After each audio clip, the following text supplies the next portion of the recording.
this is going to be the last scenario in the Rise of Wesnoth, which also means it's gonna be a bit more large scale than most of the previous one.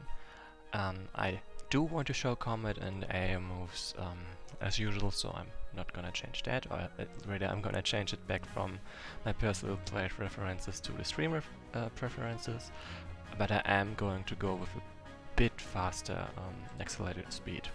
Like usually I'm playing with 1.75 where you can see unit animations just fine, but just because it feels better I'm going to put it to a well, even 2. Also, hi Yalta. Then, before I actually start, I also like to point out that since my previous stream, someone else has followed me on Twitch. That would be lol, like they literally call themselves lol Megak, and they have a pretty much historical profile picture from Alistair, like I think season 1 or 2, maybe even 3, Alistair of League of Legends. But sure, I'm streaming on Twitch, but I'm also uploading my stuff on YouTube, and there I would like to point out that Inferno8 has followed me as the 50 followers to date, so yeah, that's also pretty nice. Then, so yeah, Yalta is there, and like, just a short recap. The plan was, Haldrick pretended to not have the Ruby of Fire anymore by making Jisan hide it in the troll hole, like the quest of the elves, and he's going to convince League Lord Javian like his idea is to pretend that the elves have the stone so they could have the land, and he plans to convince League Lord Javian of this lie by feeding him a false treaty of the elves. And the only way for this to be somehow believable is that some official person of them carries the plan and is killed by Javian personally. Haldrick meant to do this himself, but Commander Aethir of Clearwater Port volunteered instead and managed to convince Jisan and Haldrick to let him do it. Like Jisan was totally sold on that part of the plan because previously Haldrick wanted to do this, and Jisan just said, no, you're not gonna do that. And hi Discussion so let's start, and because it's the last scenario I don't have to be stingy with gold or units. I can let a couple of them die. So sorry in advance, maybe Yalta and Sprouting Potato if it's your unit that dies. And fun fact, the last scenario of the Rise of Wesnoth is called the Rise of Wesnoth. Haldrick approaches the place where League Lord Javian has made landfall. The final confrontation looms before him. You cannot win! Give me the Ruby of Fire and I will go in peace. This ends here, Javian. Even if I believed your words, I couldn't give you the Ruby of Fire. Pah! Even if you have learned to conceal the Ruby of Fire, you will deliver it unto me in death. You are a fool, Javian. How do you think we secured our place here? We had to give the elves the Ruby of Fire. We just signed a treaty with the elves ensuring our place here. No! I don't believe it! Only a fool would give away an artifact of such power. A fool or a desperate band of refugees. Casting Fire is the least of the Ruby's ability. You are twice a fool for having failed to plumb more than its most trivial use and for having given it away. You shouldn't give such toys to elves. Bah! It matters little to me. I'm no wizard. All I got is my axe. It's all I need. Prepare to die, orcish scum. Ha! Let all the minions of darkness be cast down. It matters little, because here you fall. For all the good people of Clearwater Port. We don't need some magic trinket to beat you. Prepare to meet your fate, you decrepit sack of bones, for the honor of all the people of the Wesnoth. Charge! I hate it when my prey gets chatty. Get him, it's a long boat ride back home. We shall soon see if you have the ruby of fire. I'm not gonna word that out. Commander, you remember the plan, right? Yes, sir. I am ready. So, short recap. Victory is Commander Effie sacrifice himself to Lethal Javelin, and the Lethal Javelin has to be destroyed, and defeat all enemy leaders except for one. The last one is so one of the arc leaders can carry the word of the false fact that the elves have the ruby back to the Green Isle for anyone who might invade at a later date. Then it's also important that Commander Effie of course has to sacrifice himself to the Leech Lord before we destroy the Leech Lord, and if Commander Effie has been killed by anyone else in Javian, well, then the treaty is gonna fall into the wrong hands, and like if it's a skeleton, it can't read, can't even think. If it's an orc, they can't read either, so it really has to be Javelin.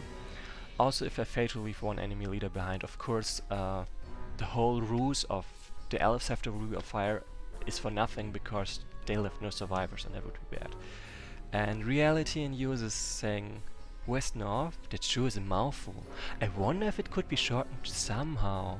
Yeah, I don't know either. Possibly.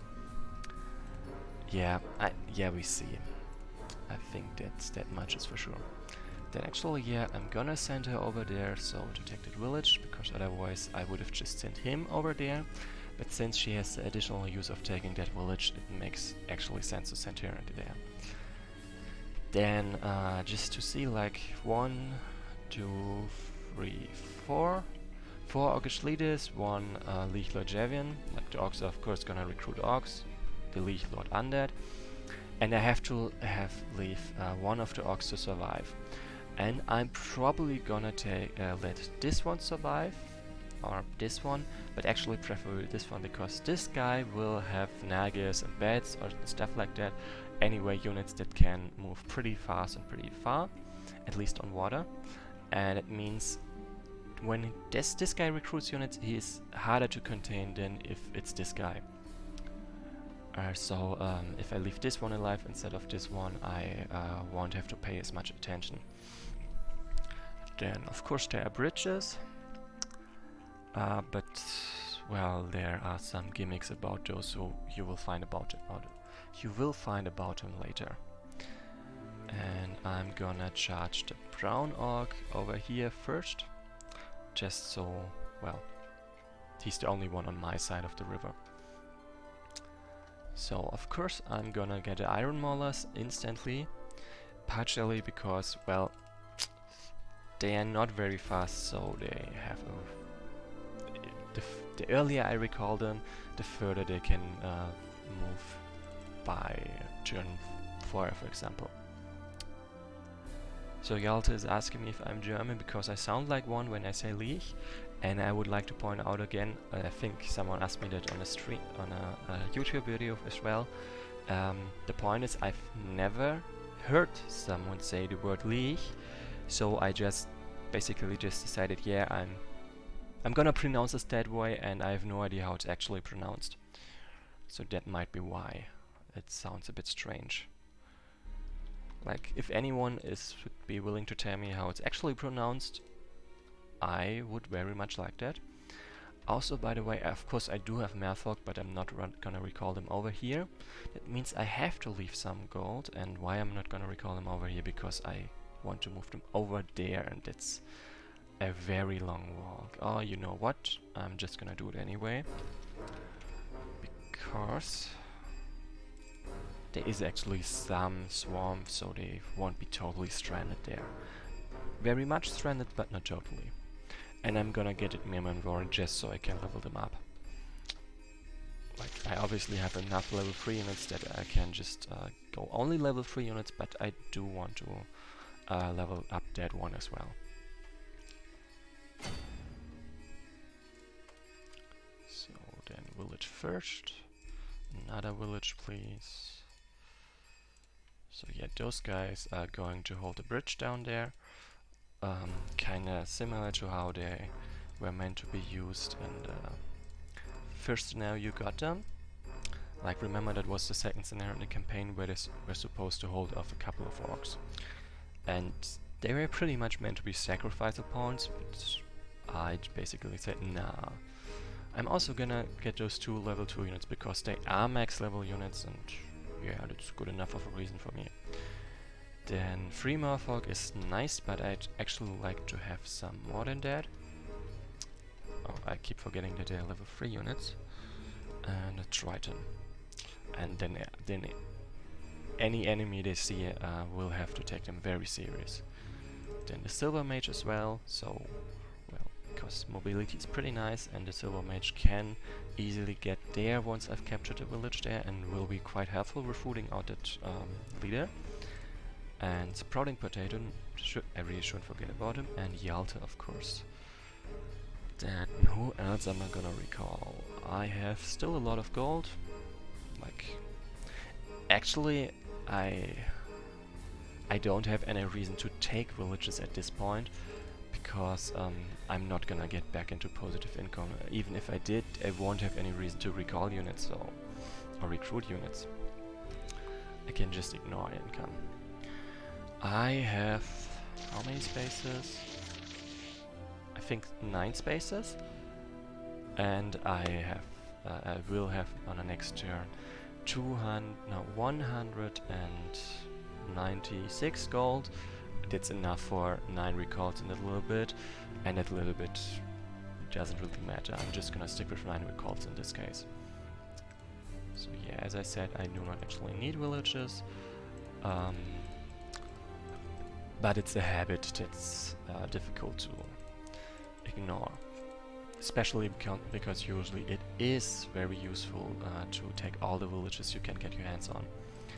But in this scenario it will be mostly taking villages away from enemy leaders, so they do not have that income. And not so much about me having that income. So you guys over there, that's Blaren. There, so she can teleport out of there in an instant. Then I'm still sticking with mostly people of the Green Isle, of the Kingdoms, because I have Mages of Light, meaning they can boost their daytime damage, because all of them are lawful, while all of the Westfall people are chaotic. Okay, maybe I am going to take all the villages, just so I have a shot at getting my complete army of units on the field. That would be actually kinda nice. Maybe a bit like very much overkill, but nice. Actually, let's see, like they have 630, 780, well, 1020 gold, while I only had 587 starting gold, but the worth of my recalls overall is more than they had for initial recruits. Of course I'm gonna kill more worth than I have available, because they have income, they have villages, so they have income, they have base income, and they have lower level units. It means less upkeep. Right. Oh, and something I almost forgot to mention. Well, if depending on how long the stream takes, there might be a 5 to 10 minute break where I will have to take a break. But I will stream the whole thing in one piece. So it's not that I'm gonna stop streaming then, but I'm just gonna go away for 5 minutes and I will come back. The bridge! Boom. So this one is, fun fact, called Inky, and there is one forum and Discord user called Inky, and there is an Easter egg in Descent into Darkness, where there's also a cuttlefish called I'm actually not sure if it's called Inky, but there is a cuttlefish, and I think it refers to Inky. It is Inky. And there is another user-made campaign, and I forgot a precise name, but it is about a cuttlefish named Inky as well. Like, that's a campaign where it's cuttlefish only, and tentacles of the deep. So you literally get to recruit them, and it's a fun campaign, to be honest. So do give it a try. So those guys can attack. This guy can totally attack. Die. Feel my wrath, Javian. I'm coming for you. No piece of paper in my pocket is going to stop me from destroying you. For my family. For the people of Clearwater Port. All life is finite. You will be made to serve along with the rest. So I gotta say, he really laid it on thick with saying no piece of paper in my pocket is gonna stop me. Like, dude, you really want to make sure that he's going to check your pockets. Like, you're not wrong about that, but I feel like you're being a bit obvious about it. Like, war. What the hell?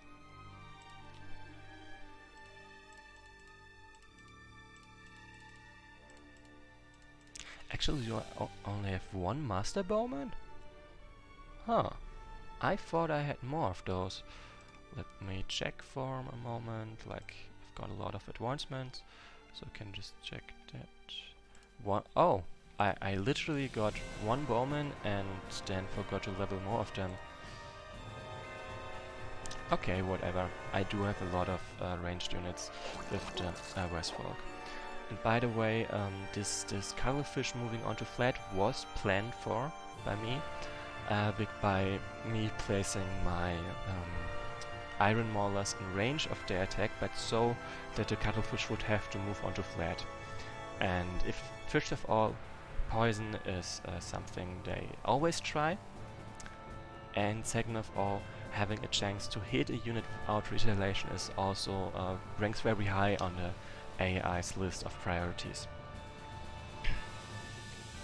Also, fun fact, the bridge disappearing is at this point disadvantageous for the enemy and pretty nice for me, because I just have to hold them on the riverbank now. Sorry. Die.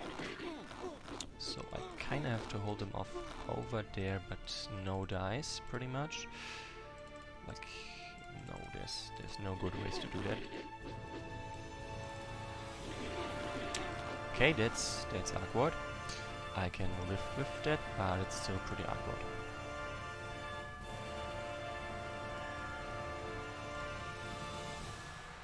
Okay, yeah, I'm gonna move those guys over there, because actually no, I can just leave them here. I mean, they are pretty strong in their element, so they can easily hold off enemies there.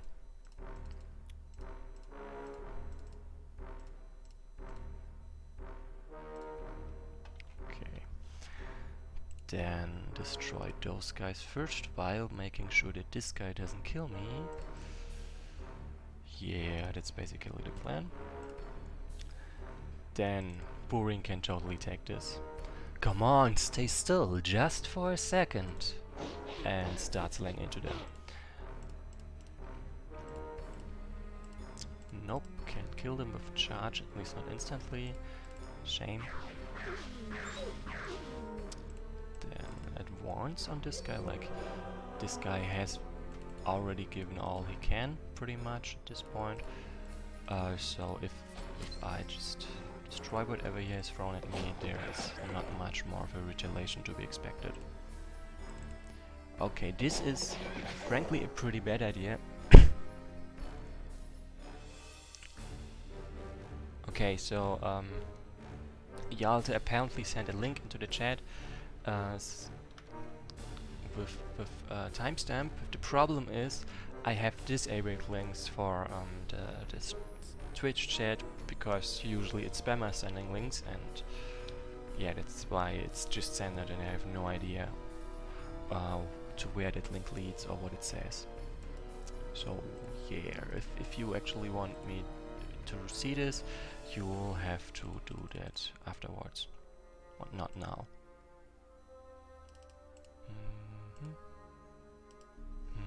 Like, yep, this is actually fine. Okay, so yeah, Yalta now sent me the link on Discord, and yeah, that works. That means I will be able to look at it later on, like, just not right now. Then this one is gonna take a lot of punishment, Sprouting Potato, but I'm decently sure that they are going to survive, so yeah, I think that's okay. And this guy is also getting so many attacks, but they are tanky. Like 81 hit points, like, whoa. So yeah, there's that bad. And yeah, those are the only ones that are arriving quite yet. Beyond it, I'm just fighting black and brown orcs for now. And a couple of green bats.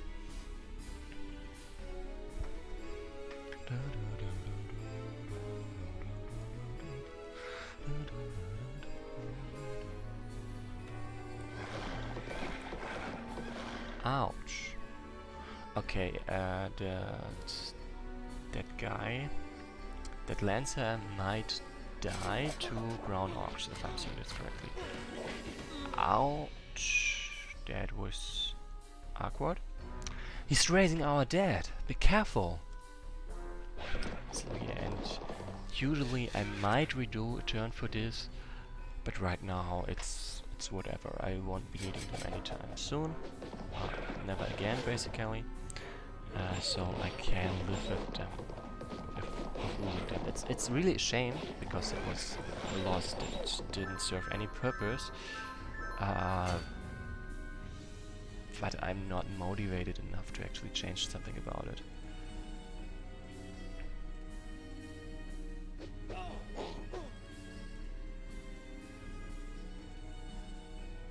Shame. I was kinda hoping for this guy to one-hit him, but that's not the case, obviously.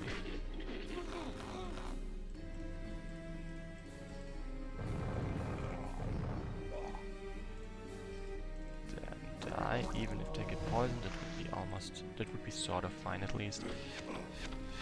Same with this guy actually. But it is really, really nice that they did not get poisoned. Like, that does help on the long term for sure. Then yeah, actually, why not? They can do that. And poison this guy, kill off this guy. Boom. And that bat has to go as well. For the Westfolk! Like, remember, basically those are the units I have are two separate ethnicities, groups, people, and Jisan was always the leader of the Westfolk, and Haldrick is the leader of the people of the Green Isle. They are working together because they had to against the threat of the orcs and the lethal javelin. Shame. Die. Please. Thank you. Nope. I want to preferably one-shot this guy. Oh, come on, no one-shot possible. Then, is there a chance of me killing? No, I'm not gonna do that. So yeah, the idea is for me to kill this guy so he can get at them and finish them off. And now there is no one able to kill any of those guys, even with this guy. Like, there's only bats and this one, and those guys over there can't even reach. Then this guy totally needs to run away. They do not have to run away the whole way, actually, it's good enough. No, they have to run away the whole way. Run. So in Buruan is... Okay, I probably should not have attacked and just put him there to stop them. because now I feel like there is a threat of him actually dying where there previously wasn't. So I'm being actually way too aggressive for the time of day. I could have totally ignored the black orcs for a moment and then finished them off once day arrives. So I was being a bit stubborn about holding the water line when I didn't actually have to do that. Same with Buri now attacking that orc when I literally placed him there to attack the village, and I didn't even have to place him there to attack the village. I could have just given up on the village. So yeah, it's a shame for Buri that he's gonna die there. But as you can see, there's so many things that happen in a one turn that I'm not quite willing to reload. It's also not necessary, so there's that. On the other hand, if I keep bleeding units like this, it will hurt on the long term. And whoa, I'm still alive, that's nice. Rise! Rise from the ground! So yeah, he's just gonna do that every couple of turns. Like, there's nothing we can do about it. Luckily those are just walking corpses, so they're not much of a threat. They're at most going to be annoying and maybe not even dead. But first of all, I would like to save this guy. Like, I could send him and just kill this guy, but I need to block those guys once I'm done with this. And this is this is probably best done like this.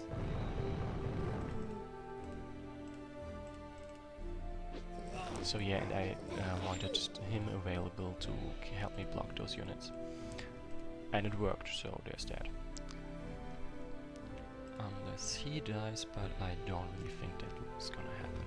Like, I'm sending this guy over there not to fight, but just to support him a bit. And I'll have those guys finish off the enemies for now. So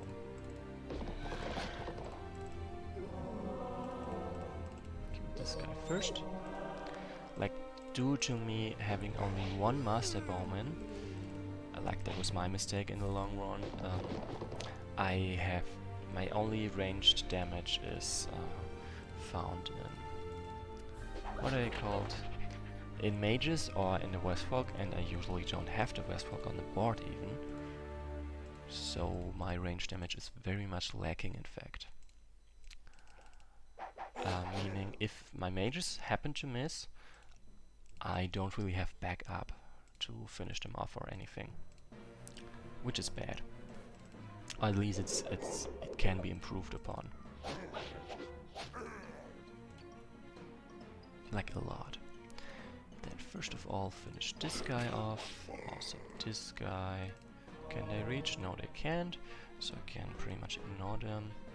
This one over there, just so they can finally get into the water. Move those guys next to each other so they can heal each other. And there is no... Okay, actually no, I'm gonna move this guy back because some units will get likely poisoned. And I would very much like to cure it instantly instead of, well, taking the poison damage.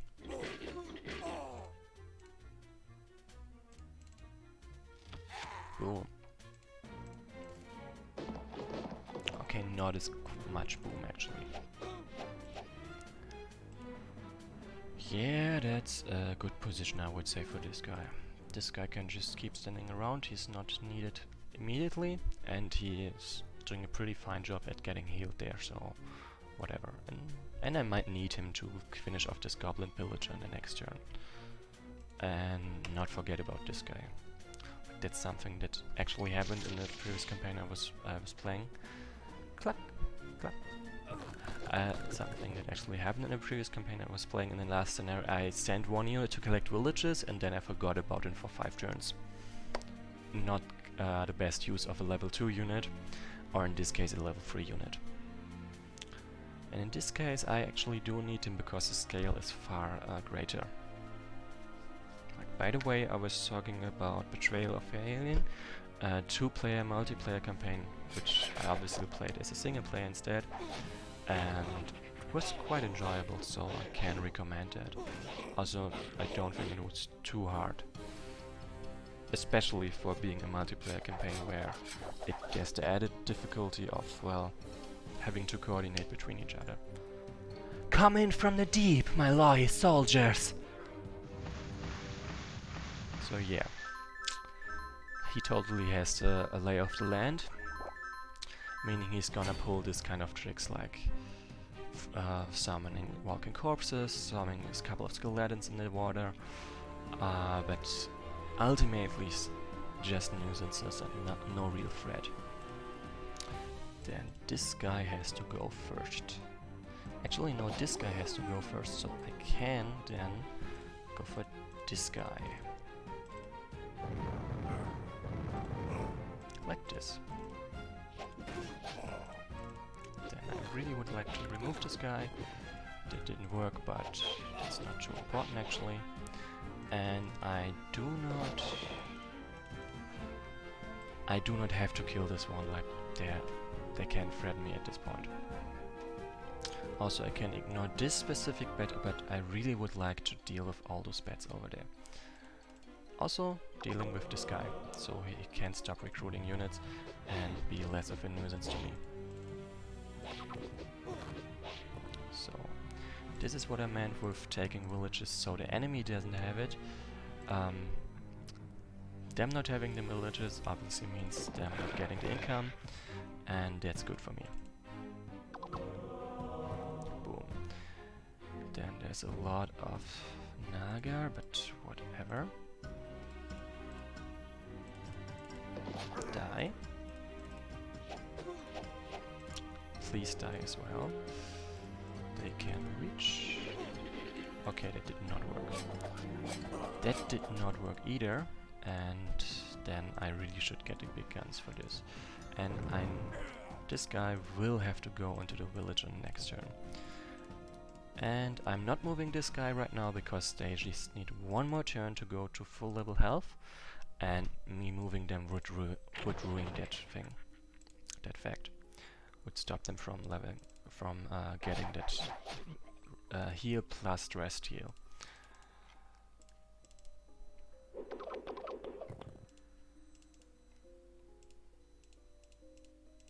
And die. Perfect. This guy can just keep healing, and I'm probably gonna use those two guys to block this guy in and finish them off. Yep, this is looking fine, especially during daytime. Wait, 30 minutes already and it's only turn. Oh damn. Maybe I should speed up the movement a little bit more. Let's see. Is that still fine? Like, yeah, there's a lot of units moving. Yeah.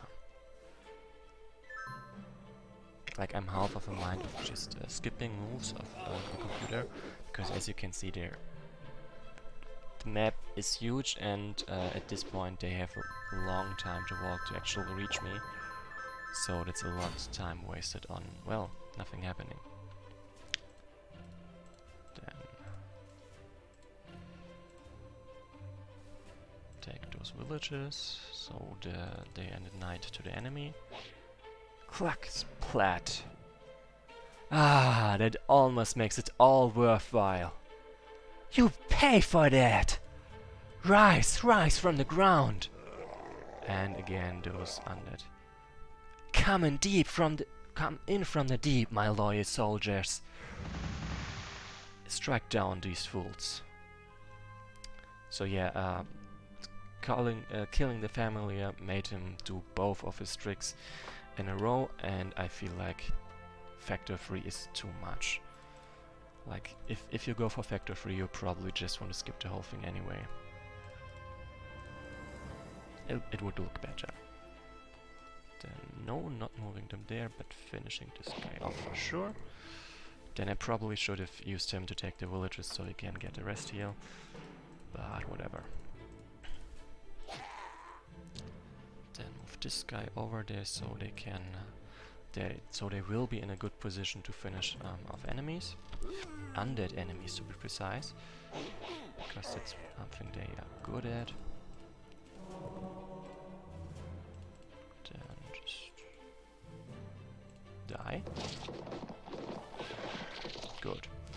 Very good. And now I'm starting to feel a lack of numbers over there. So I should probably send at least this guy over, and I think those two as well. Especially because like for example, I should have attacked with this guy first because he has a better chance to dodge, and then just finish off with this one, but whatever. I can't send those guys over because I have the Merfolk over here, so I'm pretty safe from attacks right now. So I'm gonna do it like this, because they all have, those two have good range attacks that are pretty decent against the undead.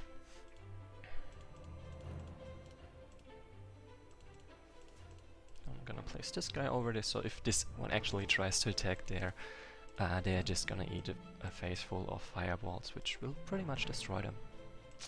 But yeah, that's the idea anyway. Then this is gonna take a while.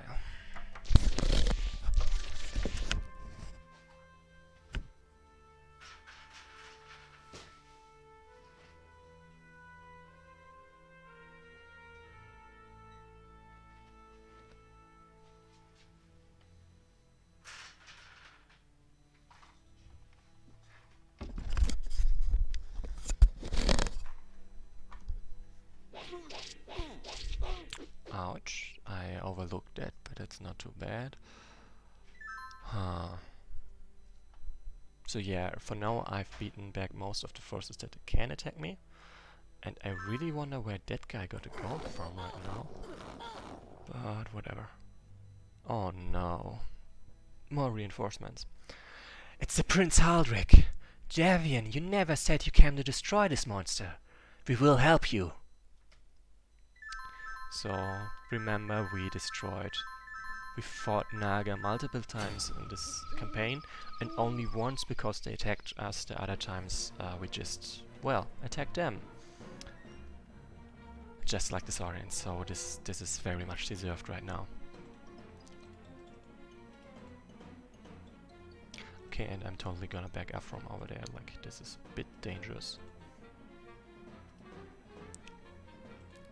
Those guys did their job excellently. This guy, destroy those guys. Boom. Remove this guy. Well, at least poke him enough to almost destroy him. And back them off over there. Actually, no. This guy is needed over here instead. Because, as I said, I am starting to feel a lack of numbers over there, and it would not be made better by me sending away one of these units to somewhere else. Okay, it's a shame. And actually this number of enemies, even if all of them are level 1, is starting to scare me.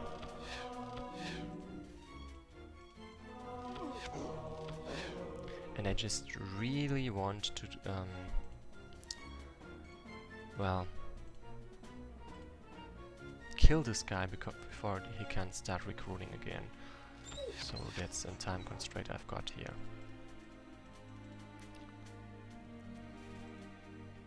So yeah, this fight over here has very much priority for me. Like, let's see, they are all getting very much decent income. So the longer I ignore them, the more people they are gonna throw at me, and I would very much prefer them to be able to throw less people at me and not more. So there's that.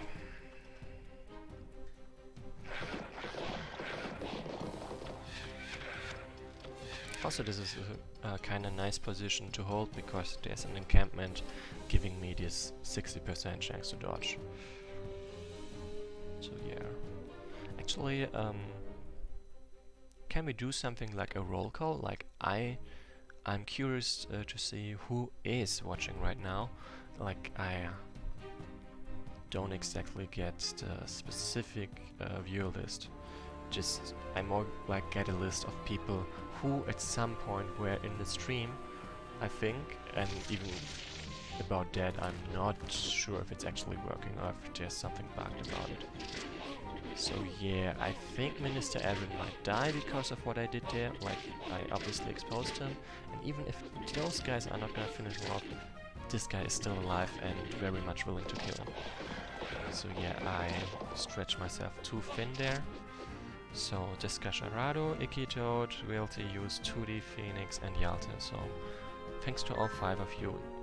Like, sure, you say, some of you said you're just listening or sometimes watching, but I'm still thankful for that. It is a nice boost from Ego, and that's what I meant with he's gonna finish him off. May the Lords of Light protect us all. So yeah, and that's very hurtful that he died there, because that will make it way more difficult in the long run, because my healers are, after all, actually, like, look at this. This is not going to be something easy to get out of, and I'm pretty sure this will have consequences beyond just losing that one unit. So in this case, because I literally just threw that unit away for no good reason, I will repeat this turn. I kind of have to acknowledge that I can't get them there. Like, I'd very much like to, but I'm not getting them there. Not with having sent so many units over there instead. So instead I'm gonna redo this, but don't worry, I'm basically gonna skip this turn from the movements of what the computer is gonna do. So you don't have to see the whole thing again. Actually, for this one I can skip the whole... No, that's the fight. I'm not gonna skip the fights. That's something I would like to keep. Then I'm also gonna send my Great Mage over there so I have a better chance at finishing off this Warlord instead of repeating this disaster. Then, as I said, I need those guys over there. And nothing actually happened over there after all. So there's no rush. Village, unit. So that's a good thing I didn't do much in this scenario. In this turn, I mean, I did do quite a bit in this scenario already.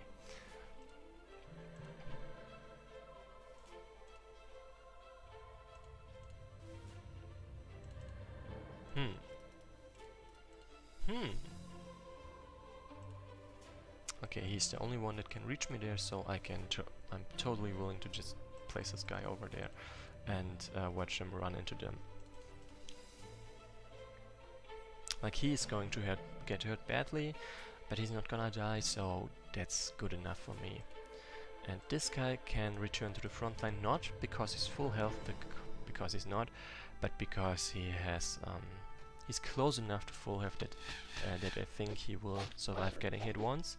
And right, I wanted to skip this. And he's gonna what was I trying to say? And it's easy enough to just heal him up with my healers. Also, another bridge gone. So also set this back. Then I'm gonna get the hell away out of there. Like, those Naga are not that much of a threat on flat water, but they are a threat. And I'm just gonna stick back over here and wait until night is over. Same with this guy actually, with this stuff over actually. Also send more units over to this. So I'm gonna do this so he can actually heal units, which would be useful, and this. And then they can't even chase me because my units are pretty fast. Like Undead usually only have those 5 base movement points, and I have more. I have 6 base movement points, so that works for me. this guy did not dare to attack me. Then do it like this and make this one go away, basically.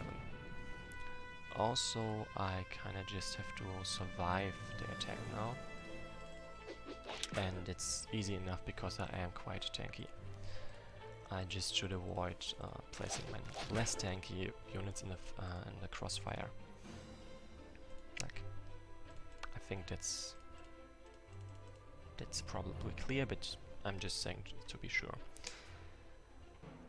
This guy is the one I'm actually the most worried about a little bit. Not that much, but a little bit indeed.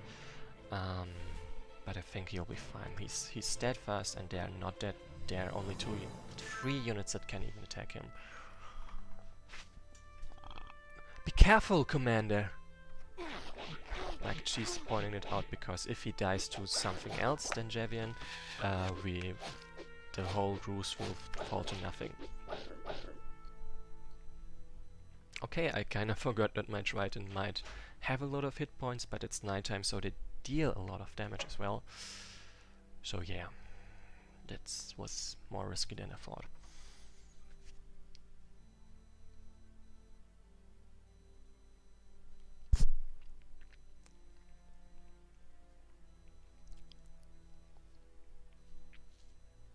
So yeah, I don't have anything to say right now, because, well, actually my only questions to the viewers would be at this point, like, there are some more than previously. Would you mind if I just skip, if I enabled skipping AI moves, because there's a lot of units and a lot of those moves have no consequences at this point of the game. So it's nice to look at, I guess, but it's such a waste of time right now. Like, you see what I mean? There's like, how many units do they have? 55 units. Like 4 of them are relevant. Okay, so I have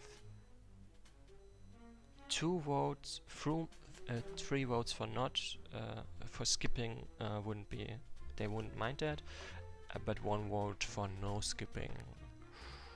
So that's... Yeah, this guy when I play, I also always skip enemy moves, but this is stream and this is at least a bit, it's to a degree something that's to be looked at, so I'm a bit more hesitant in this case, which is why I'm asking. Like, to clarify, Andy Lurker, I do not mean to skip the fights, I just mean to skip the moves.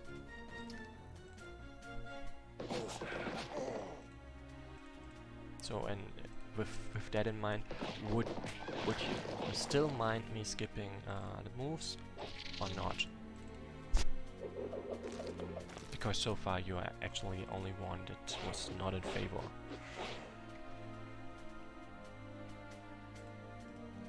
Like, for example, I'm pretty sure I skipped it for what is his name? Northern Rebirth, especially in the later scenarios, because, well, there you wouldn't get to anything if you didn't skip that. So yeah. Like, slightly different question maybe. Who wants... No, it's actually the same question, so there's no use in asking it that way. What was I trying to say, basically? Okay, yeah, this guy... technically it looks like a bad idea, sort of, but it isn't really, because like, moving him over there, even though he's a mage. But he's very tanky and there's only three units that can attack, so that's actually fine. Sort of. wait, I want this and I want this. Then only 2 units can attack, and that's even better. Yep, I can work with that. So yeah, and I'm trying to be very careful that those 2 guys cannot attack me at all, meaning they would also be unable to do any damage at all. Like, wait a moment. I will put this guy over there, so if this unit attacks me, they have to face. That's great mage. And I put this guy over there, so if this unit attacks me, well, they will also run into this halberdier and will get crushed.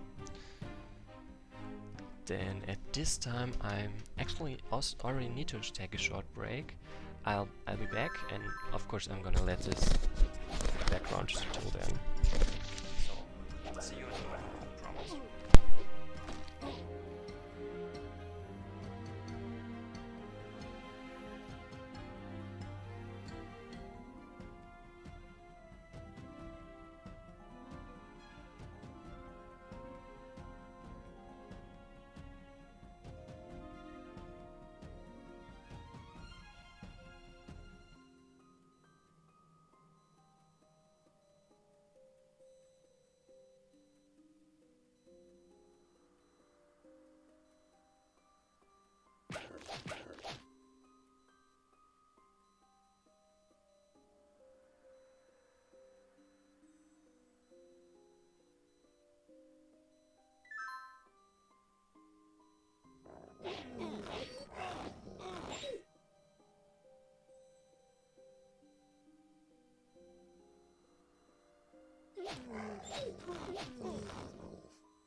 So, third question. I mean, I obviously didn't make it back in time for like, I obviously didn't make it back in time to be here before my turn starts, but I'm just wondering by how much then is it? And by the way, since Epilogue gave no actual reason, I'm gonna skip the moves, but I'm also setting the acceleration a bit down, so well, that at least the fights and my moves are basically nicer to watch. Then this, yeah, actually do destroy this guy. I mean, why not? Destroy this guy as well. Keep this one away so they can keep healing, and remove this guy from the equation, and this guy as well. So put this one over there so they can keep healing units, just like this one for example, and send those guys over there as well, because obviously I do not need that much time right now. I think, considering the kinds of units that attack me right now, I'm totally willing to just start setting over. Like, there's not much they can even do to me. So let's go. Let's set over and let's call those assassins back so I can actually use them to set over there. My mistake. Then heal and send them into the fight.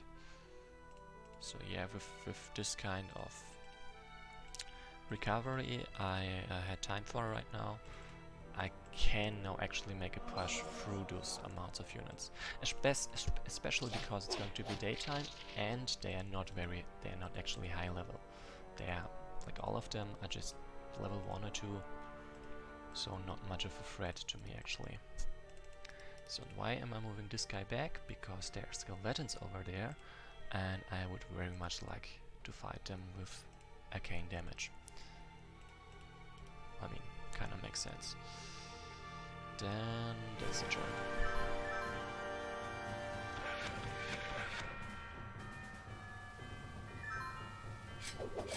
Oh, I completely forgot Lady to send over there.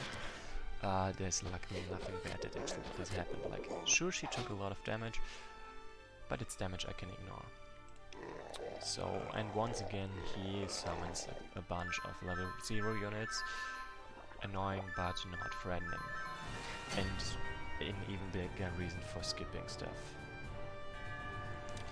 For skipping enemy moves, I mean. Because otherwise they would all show up, but there would be there would be no relevance to them showing up. Then time to set over. Like, obviously that's not that easy to me because there is water over here, but this should be fine. Boom. And this. And yeah, I have to keep a couple of units over there, so me setting over doesn't turn into disaster once those guys already flank me.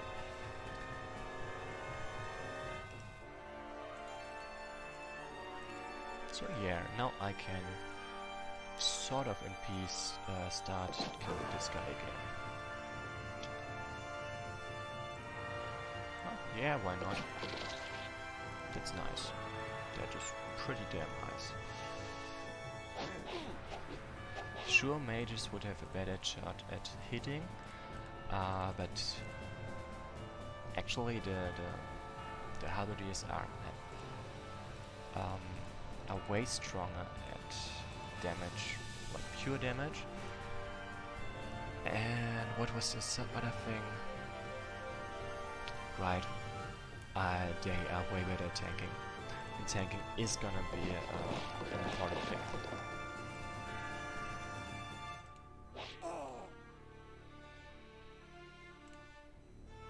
So by the way, I try to focus the loyal enemies first. If I have to choose between level... This was a shame. If I have to choose between normal level 1s and loyal level 1s, I will go for the loyal level 1s, because they do not demand upkeep, while a normal unit is still sort of a drain on the enemy income. Usually not much, but a little bit indeed. Then those guys are too dangerous in numbers for my mage. Like, I was thinking about sending that, what's her name? The silver mage to occupy that village and to just block them there.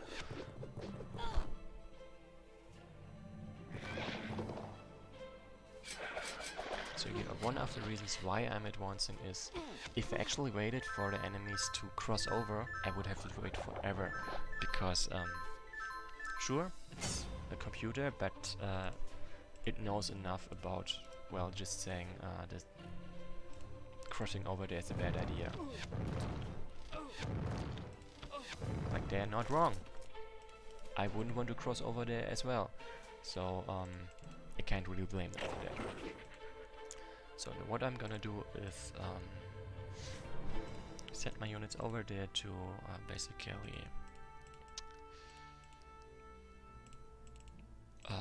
widen out and stop them from crossing over at this point and flanking me over there. Die. So yeah, right now I would really like to have my third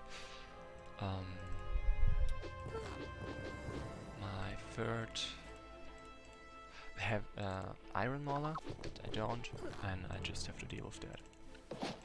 Boom. Yeah, that's nice. So yeah, that's what I mean with those units he's raising for free are a lot. There's a lot of them, but they're not actually scary. They're more like annoying because by using the right kind of units, I can one-shot all of them. That was a risk I shouldn't have taken. Like, there was a chance of him dying there, and there was actually no need to take that kind of risk.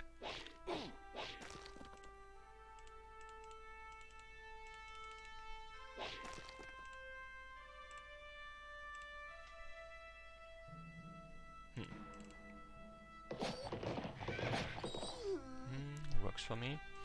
Then time to clean up those guys. Yep, I'm attacking this one instead of this one, because this guy has 34 hit points and he can deal with exactly 3 hits, 33 damage, so even if I had hit 3 times, this guy would have just survived. That would have been annoying. So yeah, let's clean those out. So yeah, why are they even over there? They chased him around this place. Like, technically a valid move, but not the best move in this case. If they had just focused on protecting that leader, they would have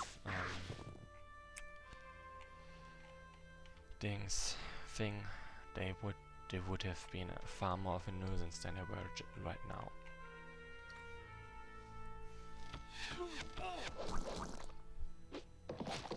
So yeah, I'm probably gonna retreat those guys from there because they have pretty much no backup.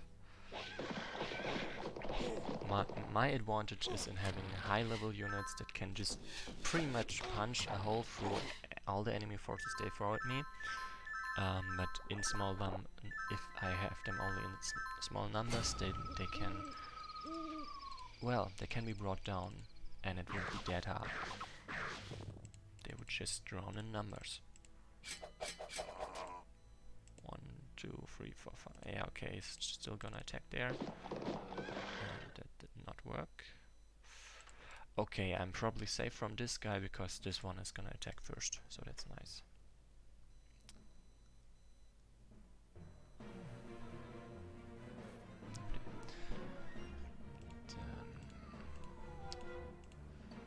I would like to have this guy recover for now. I would like to kill this one actually.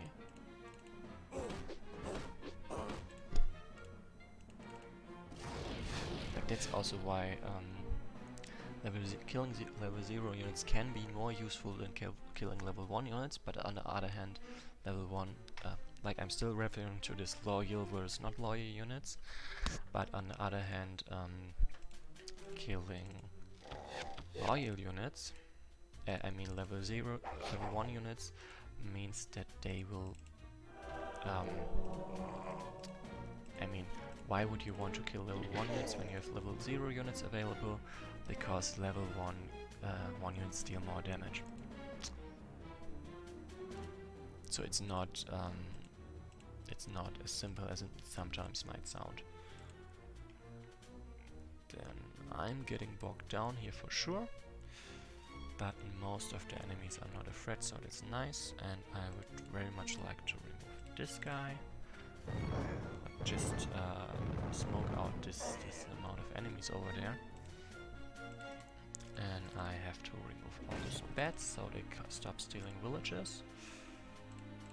Like, this is also something to consider: damage versus mobility and other things.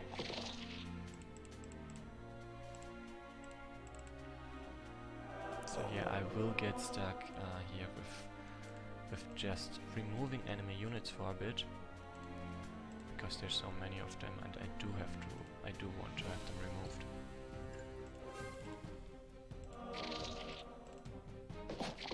Just so I have less, basically, variables to account for when moving around.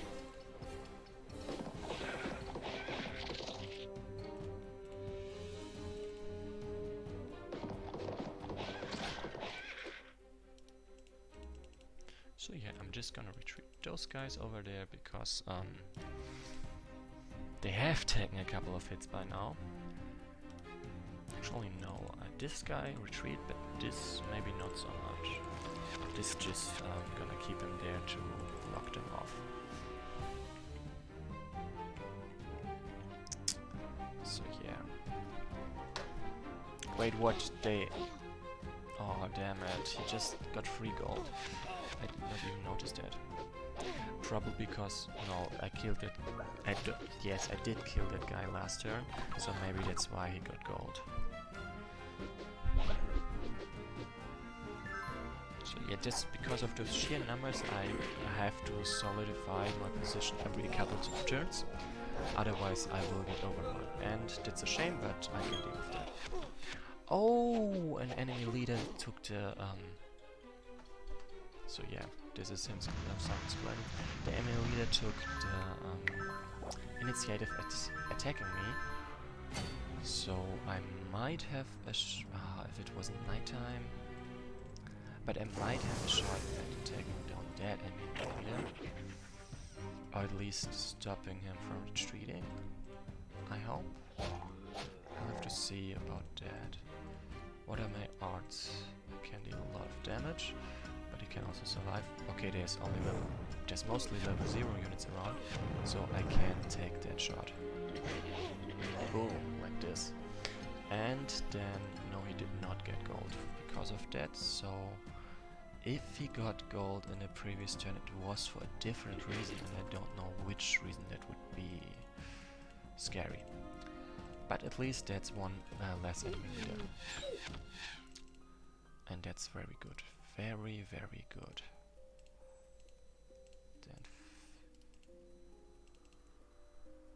Then okay, finish off this guy, so I can help him over there survive this attack of the undead. Because they do have a decent chance of bringing him down with just numbers. Good, this is looking good. I think I still wanna retreat from those guys. Like, this is the problem. If I actually go for the punch through the enemy forces method, there will be times when I have to backtrack to root out smaller forces of enemies that were left behind after me punching through the enemy lines. Okay, this was not the ideal choice. I should have gone with this guy instead, because he has enough damage to kill them with just 2 hits. Then with this guy, with this guy as well. Use this guy to help block off enemies.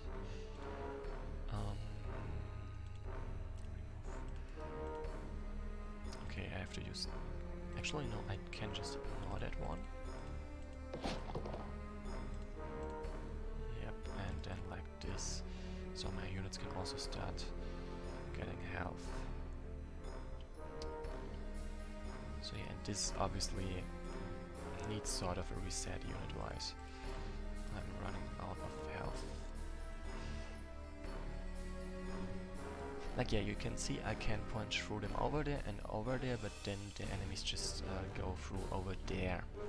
But I still made, I achieved what I wanted. I killed 2 enemy leaders. It means only 1 enemy leader I actually get to kill, and Lichler Javelin, of course. Retreat. Retreat very much so, and I shouldn't have moved him over there, I think. Maybe I should have, maybe I shouldn't have. I'm certainly glad that those guys can arrive there and actually don't put this guy over there because they serve no purpose there. Then just do this so they can heal without standing in each other's way.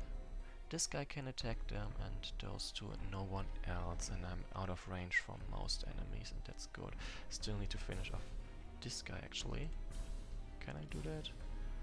No, I lost too many movement points.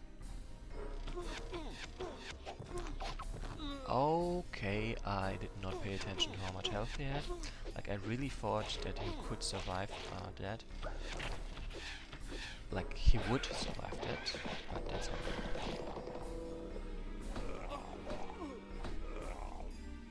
See, if he did it a few times, the walking corpses would have had a decent chance to bring him down. And that's what I obviously wanted to avoid. So this is him again, summoning level 0 units. Great.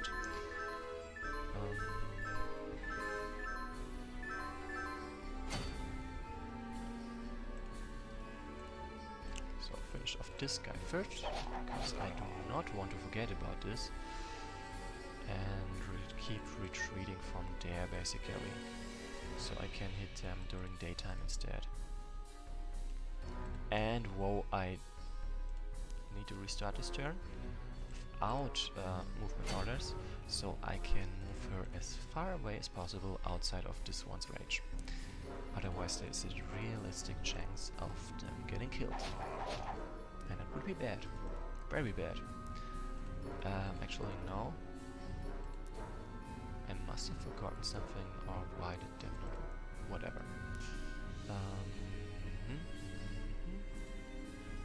Yeah, okay. If this guy takes a village over there, I can just jump to them with Hilda and finish them off. Then remove. Kill as well. Thank you, Sir Radri. Kill.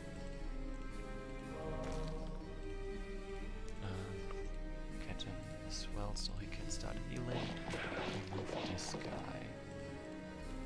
So yeah, once more. It's the numbers that are annoying, not the units themselves.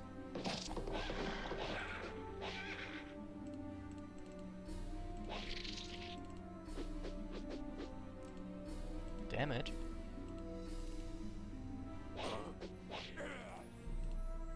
Okay, and now I can, after final rooting out this part, I can start moving forward over there and also start trying to stop this influx of enemies over here. Because as you can see, they are totally tearing my two unit groups apart. And it's a bad thing. It's a very bad thing. Do this, so this guy gets a whole 25% daytime advantage because he's on a campfire.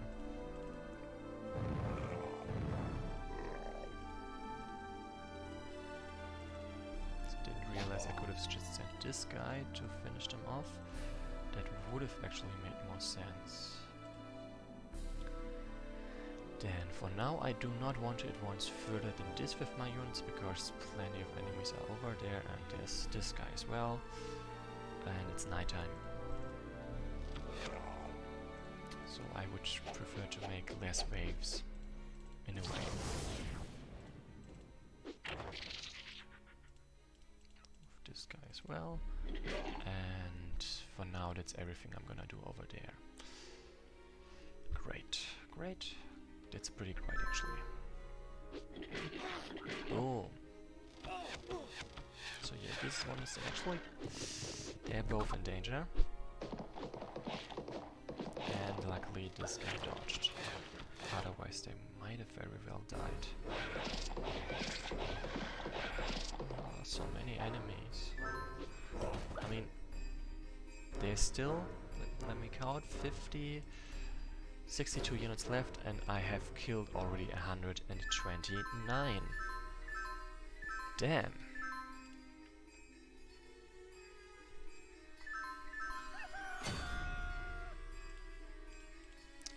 Then they are obviously ignoring me now, which is totally fine in my book. Just means I care to pick them off. Nice. Then the bad, where did the bad go? The bad went down there, so I can pick it off with my silver mage, which is a shame. But I can move them over there, but let's see if I have a different use for them instead. Like, there's plenty of enemies I need to get rid of. Just gotta make sure that I move against the right ones first. Then don't forget to boost my damage with my mage.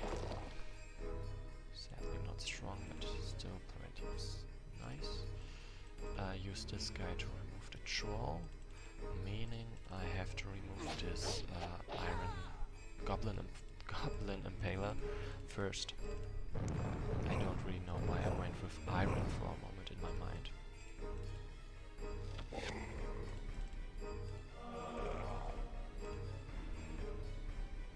Just to block this guy off. Then die. Die. Like, I mean, in this case it's basically a rest in peace, but I guess it's not that important. Then also send those guys over there, finish this one off, and take the village. Whew, so they can finally truly advance in the front, I want, and let's see what I'm gonna do with those guys. I'm not going to send them over there because Mavok and those guys actually are doing a fine job there. What if I do this? Can they reach the village? Nope, they can't, so I can just ignore that troll, at least land-based units wise. Then those guys are gonna be annoying, but not that much actually, because it's daytime and they are undead, and well, those guys are the most tanky units I have. So yeah, I'm not really worried about them. So yeah, I'm gonna do it like this, I think. This way, this one won't be healed this very turn, but at if better, this guy can only get attacked by one unit, so it's very important to me. Then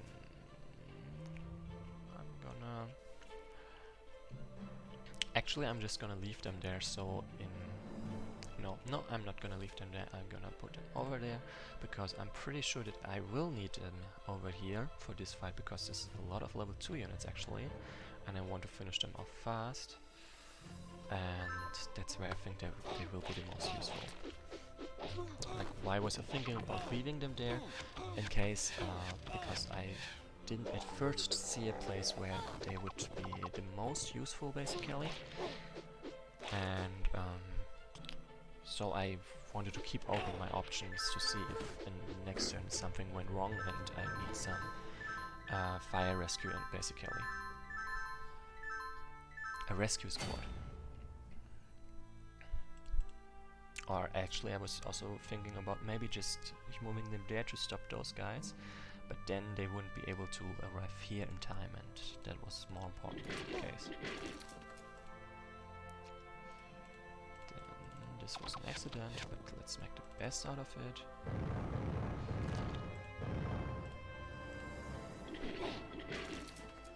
Then break through and finish this guy off.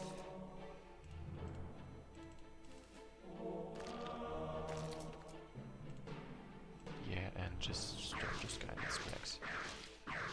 And boom. Threat basically neutralized. And not even only basically, but literally.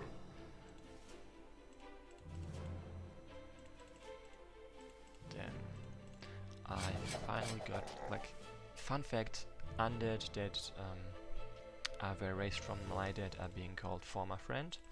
A former friend, and it's a really nice touch. I'm frankly not sure if that's something I suggested or not. Like, I feel like I've seen this exact thing in a user-made campaign before, but then I might have suggested it for Wesnoth.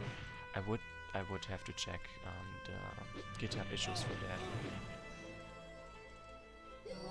So yeah, I can't actually claim with certainty that I'm responsible for that. Nonetheless, it is a nice touch. At least I think so. Then, like, those two can attack. They deal 3 damage. Yeah, I can totally take that village. No worries. No worries at all. Nice. So this sketch writer was so far only saying what a cleanup, and is not wrong, it was a very nice cleanup, and it was a cleanup. And Andy Lurker has been asking if there are any user-made campaigns good. My answer is yes. This sketch writer's answer is many of them, and yeah, we obviously both agree. Like, first of all, because it's basically relevant for this moment, for the next stream, pretty much. There is Two Lands Unknown, which has stunning graphics and like very stunning graphics. It's also getting another update very soon, like today, I've pretty much, and I mean to stream it once the update is there. The author actually made me a very nice banner to use when I announce the stream on Discord. So yeah, the offer is nice, the campaign is great, and yeah. There are also other very good user-made campaigns. I play, like, because I've been playing Wesnoth for quite a while, I've played each of the mainland campaigns at least once before, usually at least twice or thrice. So playing user-made campaigns is a given for me if I want to keep playing more single-player content.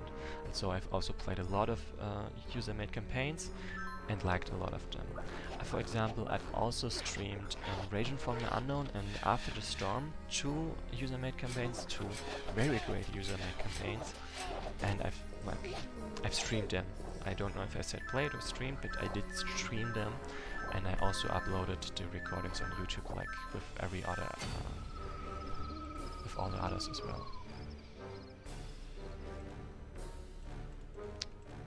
So yeah.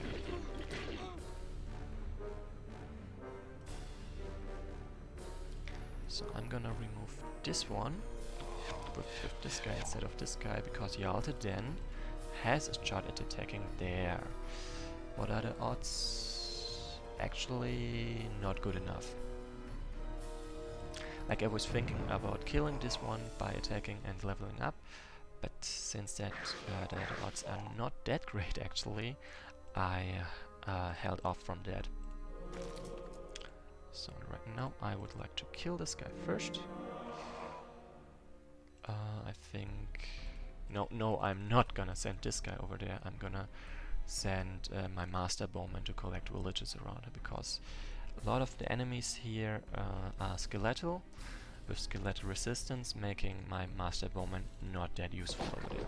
And boom. That's another fish, and I kinda didn't see what that fish is named, so I would like to check. Like this inky, squiddy, and there's gonna be more and more cuttlefish. So yeah, and I'm also not gonna send those two guys down there, because it will be undead enemies only, meaning that my poison attack is worthless against them. So sending them down there would be a waste. So yeah, there are other good user-made campaigns, but I'm right now not quite of a mind to count them all, to list them all, because I'm trying to concentrate to a degree at least. Like, any enemy I would let slip through is an enemy I have to kill later, is something that makes this campaign longer. And that's something I would like to avoid. Also, I forgot this village, but I'm sending this guy to take it. I don't want for this one to survive. I would like for this one to die before they cross the river, because now I have a 20% chance to dodge, almost guaranteeing the kill. Then he is poisoned, so I obviously want to have him to be next to a healer, and he has not that many hit points left, so I also want to have him next to a healer. and that's pretty great right now. I can pretty much leave this guy unattended right now and just take the village instead. I think, yeah, that works. Actually, how? Nope, not close enough. Okay, they could take it. In that case, I'm also willing to attack this guy first, to also stop this one from crossing at all.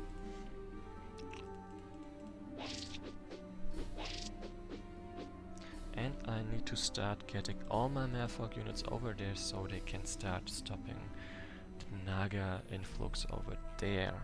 Because that's gonna be annoying if they start stealing villages left and right.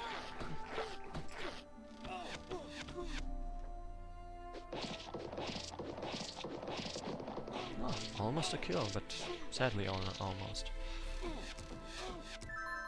Wait, I don't really remember killing the level 2 Naga. When did that happen? Did I even kill them? Like only 100, almost 180 kills by now. Okay, I did kill them. Then I kinda forgot to read the description of the, what was it called, the Familiar? Can I find them here again or not? There it is. Powerful magic users sometimes have familiars, creatures which had a spirit or mind or demon drawn into them. A familiar may act as a spy or messenger for its master. And I received... Okay, I received a message. I gotta answer it first. Just give me a moment. It should take no more than 2 minutes.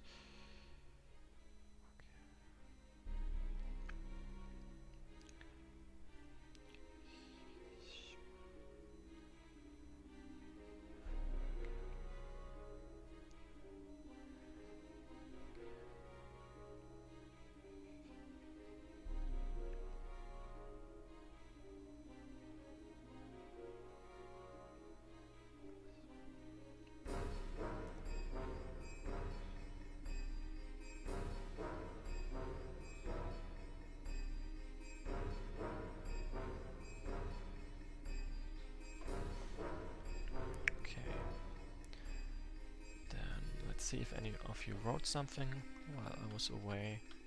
Luckily, no. Okay. Then this turn. Boost this one's damage because merfolk are lawful, so I can take advantage of that. Also want for this guy to get healed. And I would like to solidify the health of my units before I actually advance. So there's that. Then this guy has to go, of course. Actually like this or like this. Not quite a kill, but whatever. I can work with that. Whoops. Got them there. Take the village and... yeah, actually ignore this guy. I don't have to kill him right now. Finish this guy off so they don't become a nuisance later.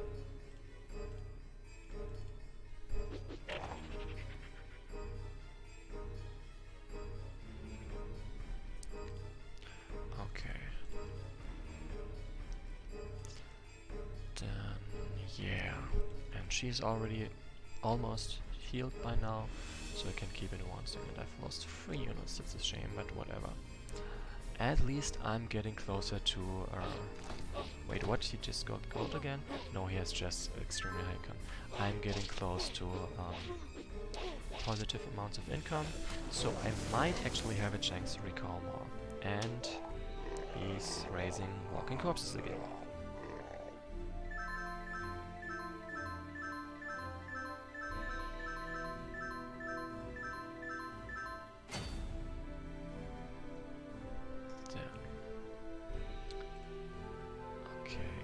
Village, and whoa, this is actually a huge number of enemies and I don't like that.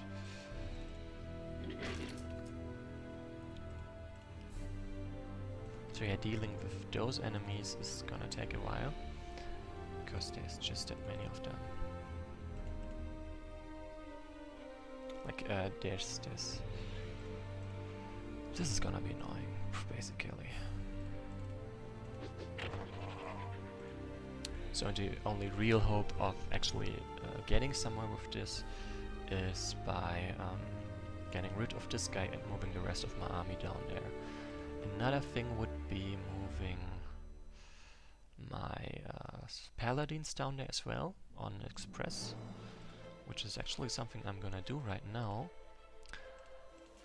But beyond that, there's not much I can do to accelerate the process.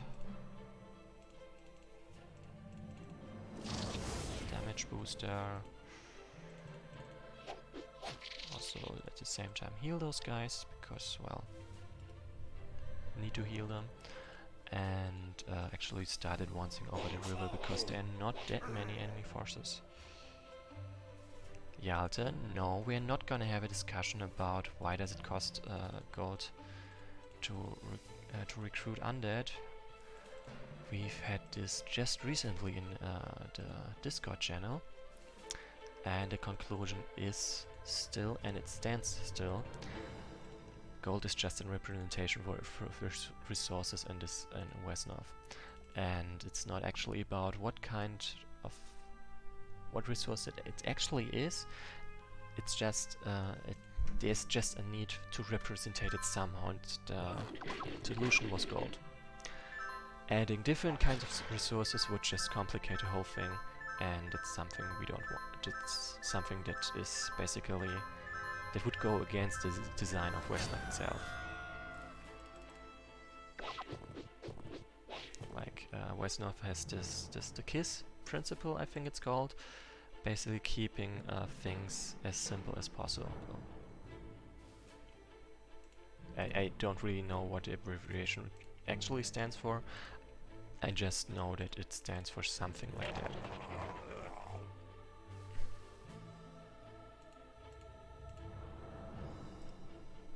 So yeah, and this Gerardo is also saying that gold might be standing for bones.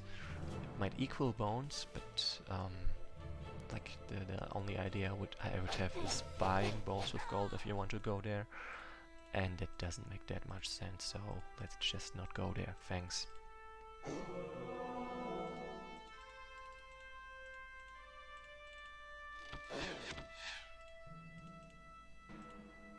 Yeah, I can actually do that. Fun. Charge over the river into an enemy force and kill them without getting hit. Nice. There should be an achievement for that or something.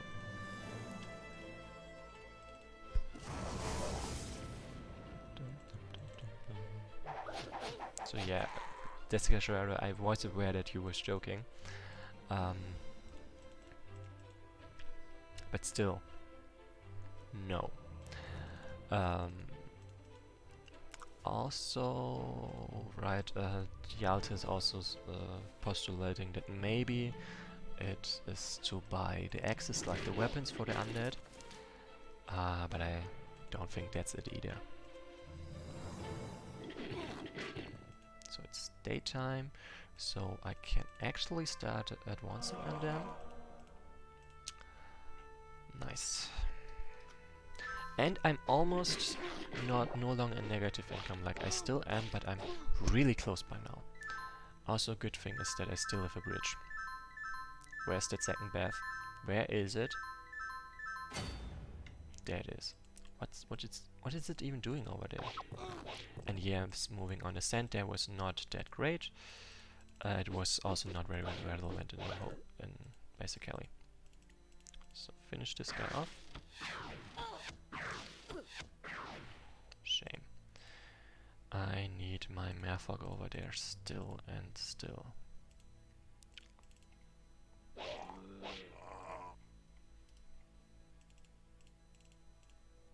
It seems like it is almost faster to just go there, like put through here instead of moving my paladins over this way. But it's pretty much done by now, so no good reason to change it back.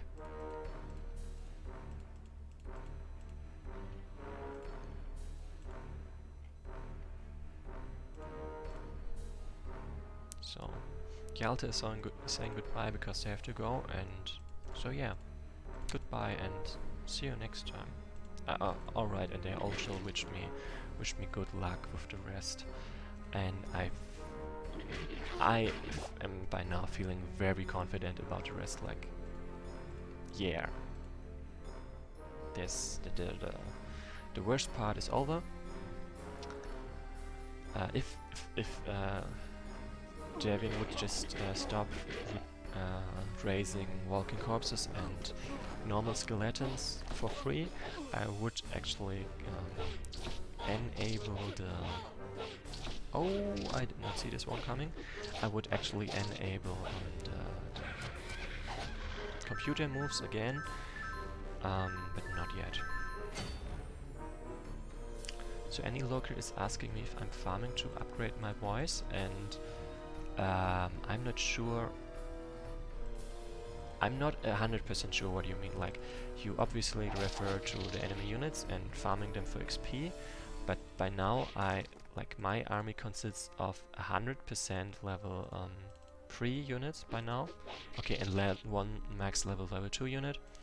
So there is nothing I can do for this. Not really anything I can upgrade them at this. I can upgrade them to at this point. All I'm doing would be get, well, 3 more hit points, and that's not worth my time. That's not worth your time either, I hope. At least when you're watching a stream.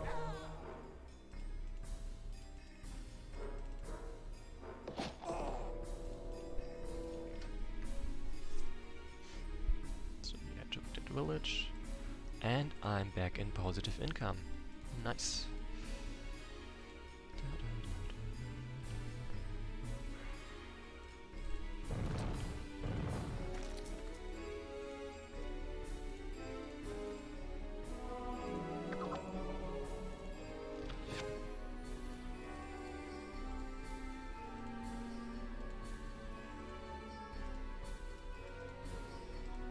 Actually, what is faster? Like, I want to get... Okay, this is fast enough. Then let's go like that.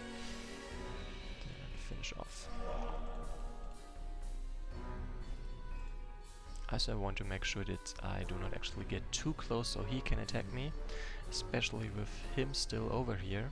And he kinda needs to get down there to get killed. So yeah, come on, if you gotta step it up a little bit. And once again, they are summoned. He's summoning, well, skeletons. I mean, technically, I think it should be they are summoning, because I'm not really confident in saying that Lethal Javelin is at this point of his unlife male or not. Like, I don't know.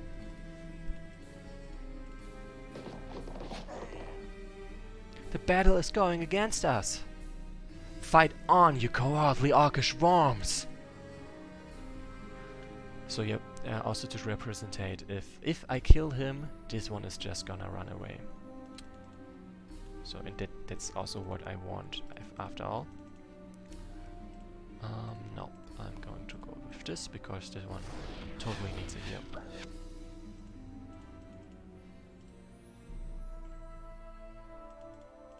Could I reach? Nope, I couldn't. I could not. But I can attack this guy.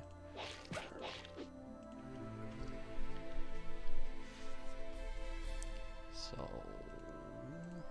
only Lethal Javian left. I think I can handle that. If I actually hit the enemy. If. Like this, for example. Okay, I was kinda hoping to poison this guy for fun, but that did not quite work, and I'm leaving this Mage of Light over there, even though they could obviously advance, just so they can heal all 3 units I've got standing around there. Oh, Yalta is over there, and I wasn't sure which of those two it is. Yep, this looking fine. This guy still can't reach. Then village, death. Yeah, and those guys can just keep standing there. Okay, maybe not there. And by now I would say it's gonna take hopefully less than 20 minutes to finish this. Like, it might actually work out with the number.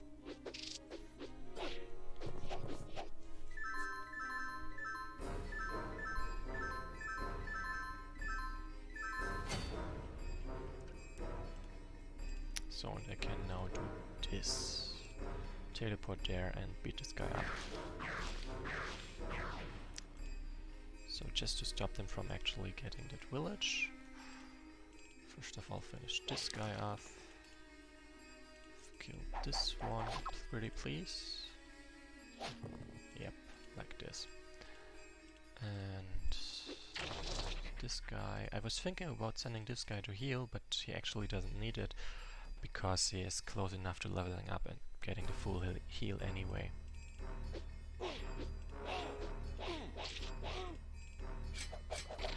Ouch. Ouch. Die. Whew, I said die. Or not. Okay. I can live with that. I can totally live with that. I am fine. I am not mad. Okay. So yeah, considering how fast the scenario is about to end, how soon the scenario is about to end, there's little chance of me actually... Ooh, he can run out. Oh, I totally overlooked that. Almost went put Yalta over there to get grilled. Luckily not. Yeah, considering how soon the scenario is gonna end, there is little chance of me recalling any more units. It's a shame, but I can live with that.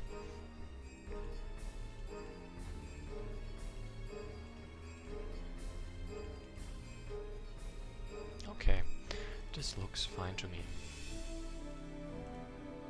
Very fine indeed. Actually, let's do it like this instead.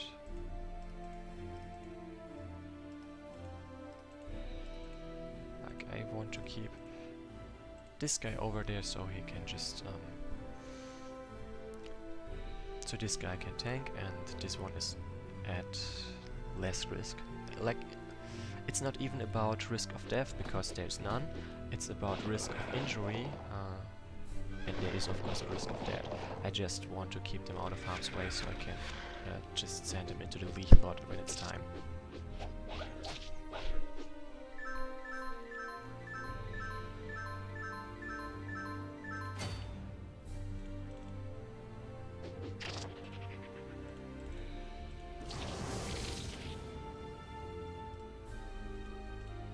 This one is not able to stop off the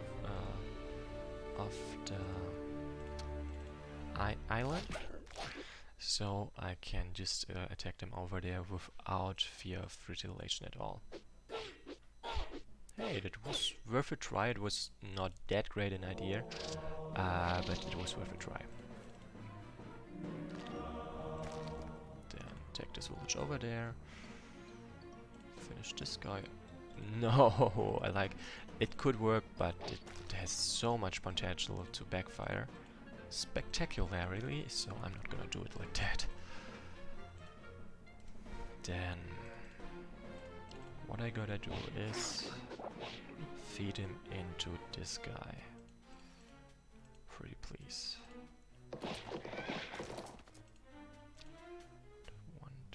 I'm gonna put him there. So either this guy attacks and kills them, or not.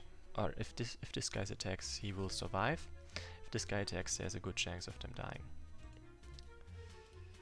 And I just need to make sure that this guy can attack me there. I think I'm gonna do it like this. This guy attacks and he dies. This one might attack there and he dies, but that would be sort of fine. basically, like this is the point where I have to sacrifice units to actually make this work somehow. Unless I want to wait even longer, and no, I don't want to. I really don't want to wait even longer. I want this to end pretty much now. Like for the record, he has a base amount of hit points of 64, which means to have 76 hit points come from him getting leveled up 3 times after max level advancement. Okay, so neither of those things happened, so I'm stumped. Hey, the last card. Okay, this line is really not working for the situation. Our advance is thwarted. That monster has destroyed the bridge, which is behind us because all my units have already set over this bridge. This is, by the way, B key. Like, yeah, this is a kind of awkward timing. That's basically the problem with hard-coded, like time-wise hard-coded scripted events. If the things that were supposed, it's assuming it have not happened yet, have already happened, it gets awkward.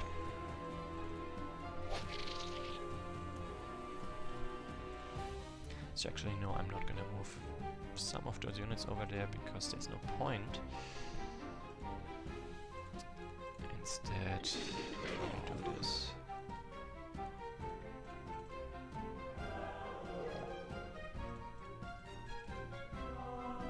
Oh, come on, just let him pass.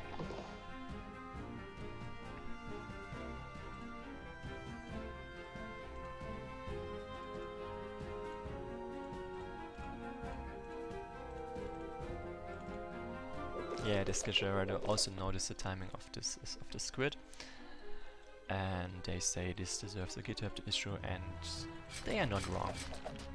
So I'm certainly not stopping them from making this a GitHub issue.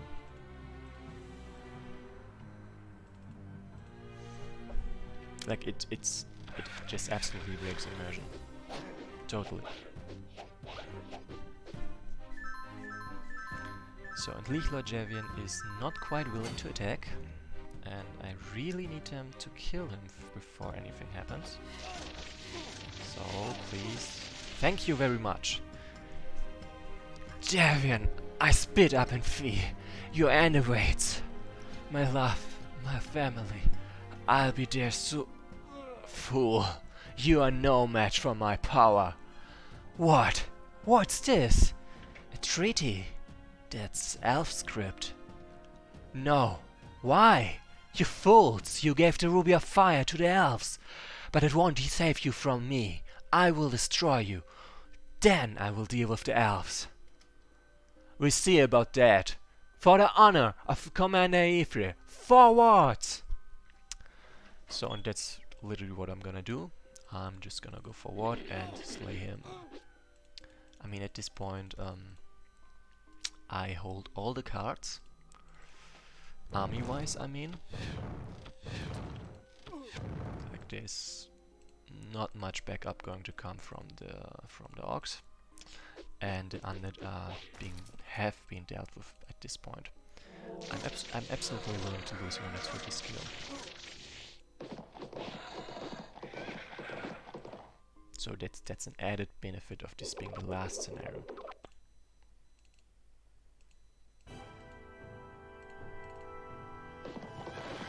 Okay, that's not what I hoped, but whatever. I probably could have done this a bit better by the way, by Vicky, by sending in one of my great mages to attack him instead of the white mage. But really it doesn't matter at this point. Okay, they can reach there, that's not that great actually. There's my entangler, then just slow this guy. Okay, try to slow this guy. Like the idea was to make sure that he does not get to the village over there, but there are other ways to achieve that anyway. Just so I can safely take the village there. And yeah, the rest of my units don't really matter at this point. So Okay, he did not dare to attack my unit, which is kind of fair actually. Because he is very low on health and they... Okay, they can't one-shot him, but it's pretty close. So I just need to pay attention to not accidentally kill this unit now. Because then I would lose the scenario and that would be a very awkward way to lose. So obviously I can just kill him at this point, but I would like, for completion's sake, wipe out all the enemies on the map first. The only reason I'm actually willing to do that is because I can achieve it in this turn. I don't have to wait more turns for that. Also take almost all the villages. Actually, like there's only... Wait, there is one village left. So, oh, okay, now I have all the villages. Nice. Last enemy unit. Die. Die. Perfect. I am fallen before my plans have reached fruition. A curse upon you, Aldrich. May you and your descendants know nothing but strife. The old bag of bones has been crushed, and our cause is lost. We know the elves have the fire ruby. Retreat! We did it! We won! Javian is destroyed, but at a terrible price. Let's put Commander Aether to rest and discuss what is to come of in the following days.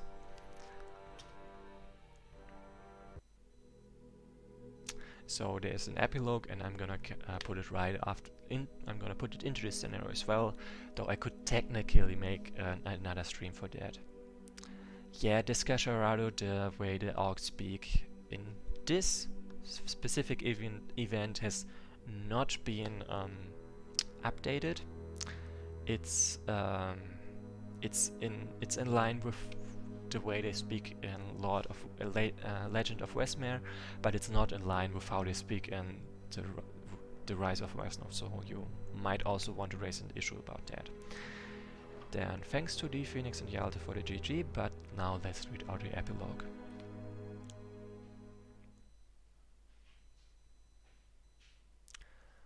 May Commander Aether have a peaceful journey into the next world, where he has been preceded by his wife and loving daughters.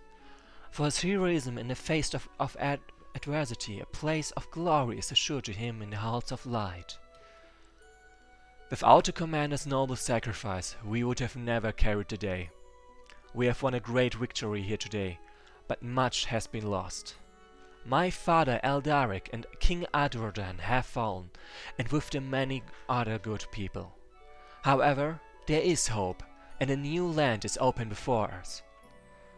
But dark deeds have been done on all sides. There is now a secret that only Jisan and I share. I must have your word that what I say will never be uttered again. I follow you this far, I'll keep your secret. I pledge.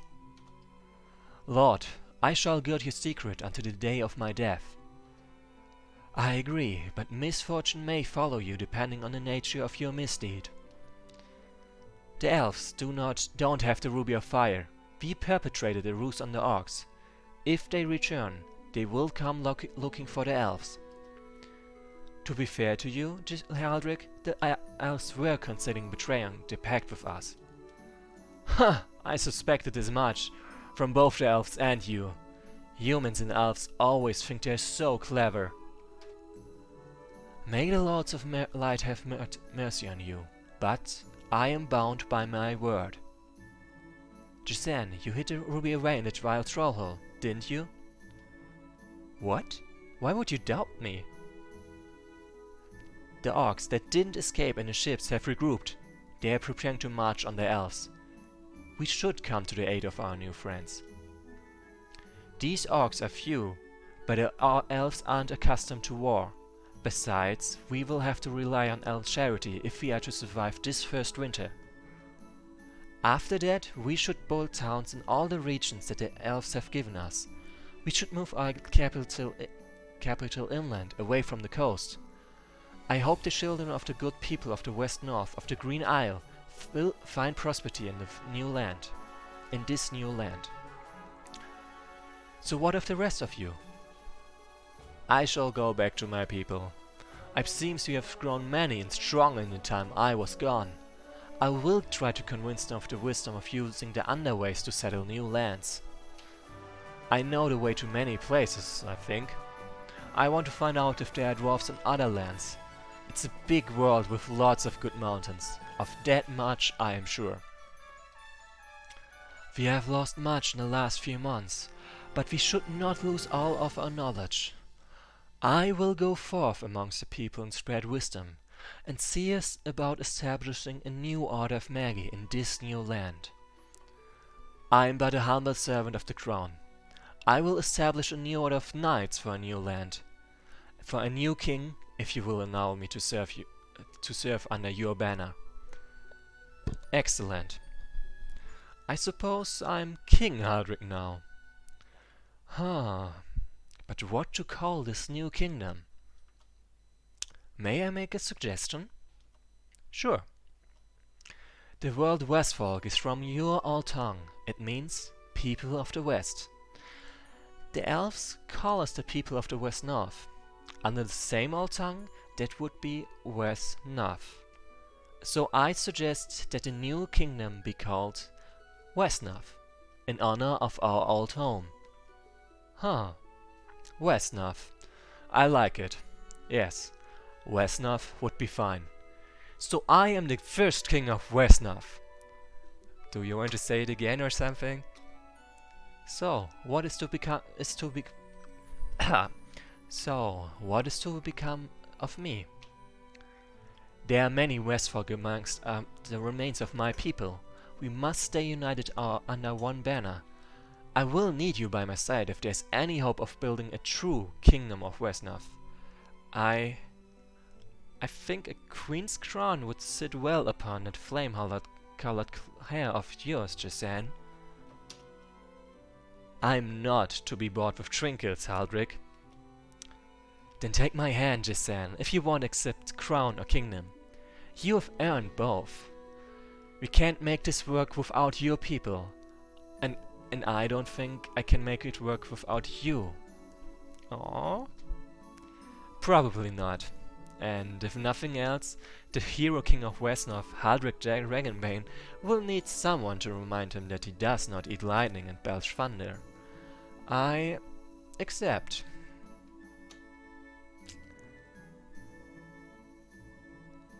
It was never said afterwards that the marriage of Haldrick and Jason was exactly tranquil, but it was also said that neither could long stand to be separate from the other, and she bore strong children that mingled the blood of the diverse ancestries. Many followed the example, and the two refugee peoples from the Green Isle became fused into one in the new kingdom. In later ages, the bards would sing The Breaking of the Pact, an epic tale of Haldrick's betrayal of the elves. They would whisper of the price he and the descendants will pay for that betrayal without knowing the whole truth. But some of us remember the true story of our arrival on this great continent. The true story of the rise of Wesnoth. The end. And Descacharado is fanboying in the chat about something about the title of the game being dropped, but apparently that was not the case. Like the game is called The Battle for Wesnoth, and it's not the Wesnoth Kingdom. And now we're seeing a lot of contributors. For example, Iris, which has also made the user-made campaigns and like Invasion from the Unknown, what's it called? After the Storm. So before I show you a couple of user-made campaigns, actually, let me install this one, by the way. I would also say, for those of you who might not have not have noticed, that I'm going to stream tomorrow again, but to Lands Unknown campaign that's going to get an update today, pretty much. Like, this is something I finished yesterday, a campaign I played. It's a multiplayer campaign, and as I said, it's quite nice, and the upgrade contains the fixes that have happened since then. Then there's also another one. Then campaigns I liked. I'm just gonna go for installed one. Oops, installed ones. Would be Struggle for Freedom. It's a pretty old campaign. Like Forgejo and where is he? Tarzan. Basically Nightmare called on Discord and the forums. Those two have decided to start porting a lot of campaigns from older versions. One of those examples is Struggle for Freedom, campaign I played a long time ago and I liked. I frankly do not quite remember what happened back then, so I can't really say another thing. Then there is the Unstoppable Legion, also pretty nice, but I think it's not finished yet. Like, the story isn't finished and the port hasn't been finished either. Like, they had 3 chapters to this, and I think this is 6 playable scenarios so far. It's less than the first chapter, but it's very fun. It was very enjoyable. Then Children of the Dust is just basically awesome. Under Son of Rio is nice, but it's not that high on my list of recommendations. Then Invasion of the Unknown and After the Storm. They've got awesome story. There's also some kind of nice items.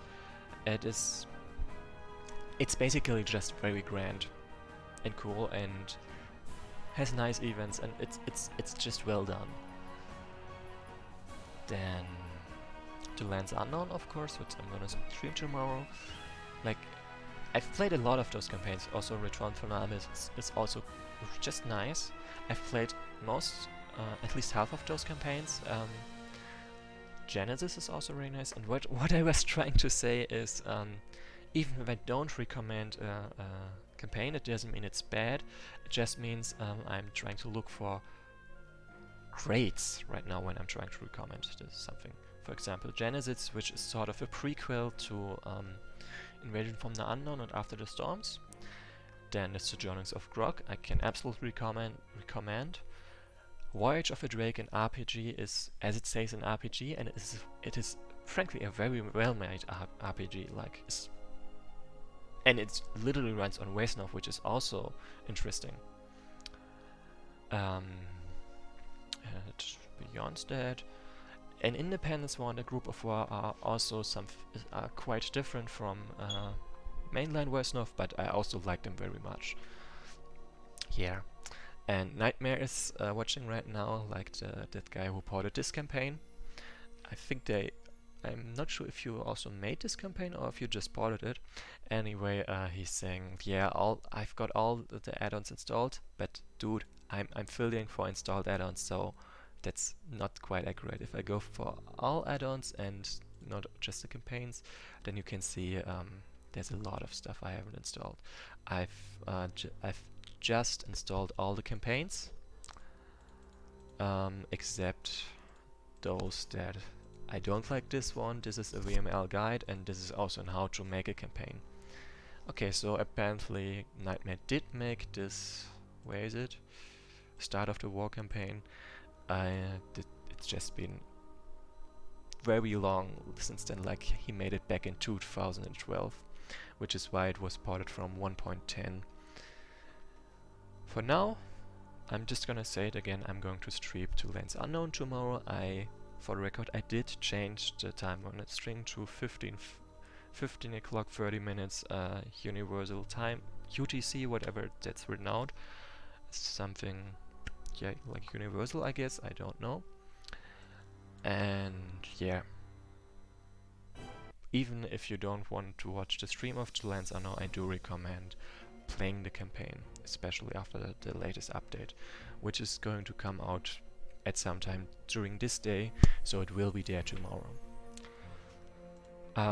Any questions? Because otherwise I'm just gonna say goodbye and see you next time. Hello? No? Okay, then, yeah. Wait, what the hell is that? Yeah, see you tomorrow. It's Icky Toad and everyone else. See you at some point. Also, if you're not on the Discord, the Wesnoth Discord yet, I very much recommend joining it, because that's where I announce my streams. See you guys.